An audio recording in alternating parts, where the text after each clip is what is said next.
Il nous a accompagnés dans les rues de Sidi Bou Saïd, au lieu du tourisme tunisien. Au musée du Bardo également. Le 18 mars dernier, 22 personnes y ont été tuées dans une attaque terroriste. Wassel Bouzid, guide, était présent ce jour-là, accompagnant des touristes. Il a bien voulu que nous lui tirions le portrait, mais attention, a-t-il prévenu. Mon histoire, ça n'est pas que la mienne, c'est celle de tous les guides du pays.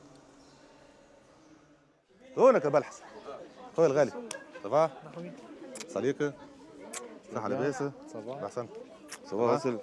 Bien. لاباس Ça fait longtemps, dis donc. On te voit plus à Sidi Bou Saïd. Ça Fera de Bardo.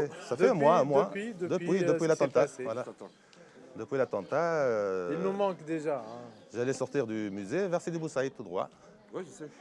et on ne pouvait pas malheureusement. Allez, Walid. 23 ans qu'il est guide Wassel, mais depuis plus d'un mois, il n'était pas revenu à Sidi Bou Saïd. Depuis l'attentat du Bardo, les compagnies de croisière ne font plus escale à Tunis. Les vendeurs de souvenirs ne peuvent aujourd'hui compter que sur les Tunisiens ou les quelques touristes qui n'ont pas renoncé à venir. Dans le village, tous les professionnels se connaissent et les sujets de discussion, forcément, ne tournent qu'autour de la situation. On en parle tout le temps, bien sûr, on en parle tout le temps. C'est notre pain quotidien. S'il n'y a pas de tourisme, il n'y a plus de boulot. Alors, regardez, les magasins sont quasiment vides. Alors, quand il y a du tourisme, c'est toujours plein, il y a de l'activité, il y a des gens qui marchandent, qui achètent des petits souvenirs. Ça fait vivre plusieurs familles. Regardez, maintenant, c'est pratiquement vide, n'est-ce pas? Catastrophe. Depuis l'attaque, les entrées de touristes dans le pays ont chuté de 18% par rapport à la même période l'an passé. Les réservations au départ de la France, premier marché en Tunisie, se sont effondrées de 60% au lendemain de la tuerie.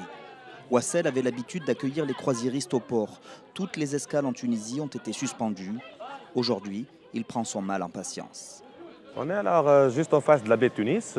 C'est un genre de golfe, là où passent les bateaux de croisière. Ils vont s'accoster, bien sûr, accoster au fond, là où il y a les deux cheminées, le port La Goulette. Là, il n'y en a pas de bateau. Il y en a de bateaux, mais des bateaux de marchandises. Comme vous le voyez, il n'y en a plus de bateaux de croisière. Alors, sachant qu'aujourd'hui, mercredi, on devrait avoir deux grands bateaux.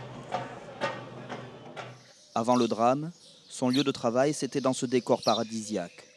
Aujourd'hui, Wassel passe une bonne partie de ses journées dans un café de la banlieue de Tunis, accompagné par les souvenirs d'une journée noire qu'il aurait aimé ne pas vivre. À chaque fois que je suis seul, ça me revient et puis je me sens mal quand je me souviens de ça. Parce que vous pensez à plusieurs scénarios, si j'étais capable d'échapper ça, si j'étais capable de me jeter sur le mec, etc. Alors il y a plusieurs scénarios qui reviennent. J'aurais pu faire quelque chose, j'aurais pu réagir, etc. Mais en fait, en pratique, c'est très difficile. Parce que ça se passait dans des fractions de secondes. La première victime, quelques secondes avant qu'il ouvre feu, elle avait l'air de rigoler avec lui. Elle le regardait dans les yeux, elle rigolait avec lui, elle souriait parce qu'elle ne comprenait rien. Elle pensait que c'était un jeu, peut-être parce que c'était un garçon, un jeune garçon de 21 ans, vêtu normalement avec des jeans, casquette renversée, etc. Alors personne n'avait l'impression que cet homme allait ouvrir feu et tuer tout ce qui était à l'extérieur. J'ai vu tout ça.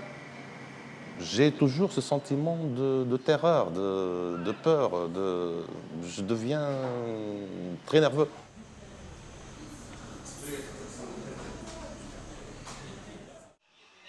Il sait qu'il va devoir vivre avec. Ses habitudes, la télé dans la cuisine, son socle, une femme, deux enfants, vont l'aider à aller de l'avant, dit-il, car il n'a pas vraiment pu compter sur l'aide des autorités. Voilà, quelques photos, etc. Et j'ai mis entre ces photos ce petit diplôme, un diplôme de reconnaissance remis à M. Wassel Bouzid pour son courage, son patriotisme et son professionnalisme lors de l'attaque terroriste du musée du Bardo le mercredi 18 mars 2015. C'est sympa comme geste, mais ce n'est pas suffisant. De toute façon, ce n'est pas suffisant parce qu'on avait besoin, entre-temps, d'assistance psychologique, comme tout le monde. Et on avait besoin d'entourage, voilà, d'entourage, que jusqu'à maintenant, on n'a pas eu. Un diplôme, mais aussi les tickets d'entrée du musée des touristes qui l'accompagnaient. Voilà, et voilà.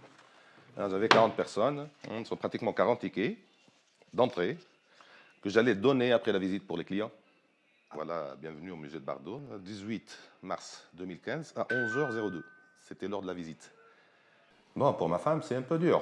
C'est un peu dur parce que si elle me voit toute la journée dans la maison, que je n'ai pas de ressources actuellement, bien sûr, elle s'inquiète énormément. Elle travaille. Elle travaille, oui, elle travaille. Mais avec un seul salaire, ce n'est pas suffisant. Vous savez, il faut payer l'appartement, il y a des charges. La petite fille, je ne l'emmène plus à la garderie parce qu'on n'a pas les moyens de l'amener à la garderie. Là, tout ce qui était luxe, chez nous, ça n'existe plus. La Tunisie plus forte que le terrorisme, assure ce panneau. Le musée du Bardo aujourd'hui est un peu plus protégé. Depuis l'attaque, Wassel n'était pas revenu sur les lieux. Là, il se souvient de chaque seconde, revit ses minutes de stress. Je me cache derrière ce palmier avec peu d'attention. J'ai vu qu'il y a 2 dames à 10 mètres d'ici tombées. Sans décharge, comme d'un poids trop lourd. Non, maintenant ça va mieux. Maintenant ça va mieux. Quand je parle de ça et quand j'assiste à ça encore une fois, quand je parle plusieurs fois chaque journée, je me sens mieux. Ce jour-là, beaucoup de jeunes dans le musée. Depuis l'attaque, les Tunisiens viennent plus au Bardo. Pour certains, ils ont appris ce jour-là l'existence d'un tel trésor dans leur pays.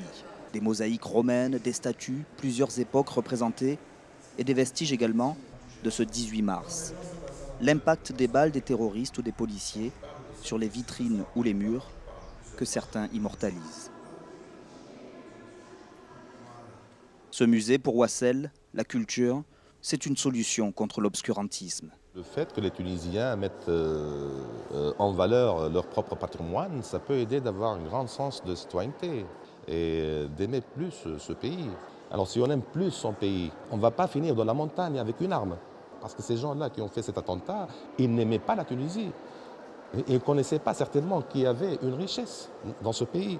Si on prend des barques et on va bien sûr vers l'Italie, vers l'autre rive de la mer Méditerranée, ça veut dire qu'on n'aime pas sa patrie.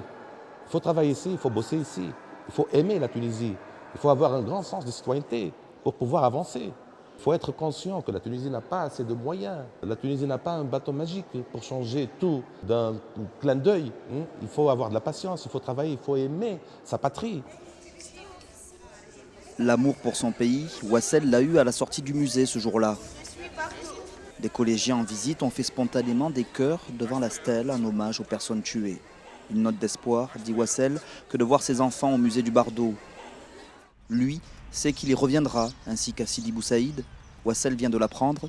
Dans quelques jours, il guidera un groupe de touristes américains en Tunisie.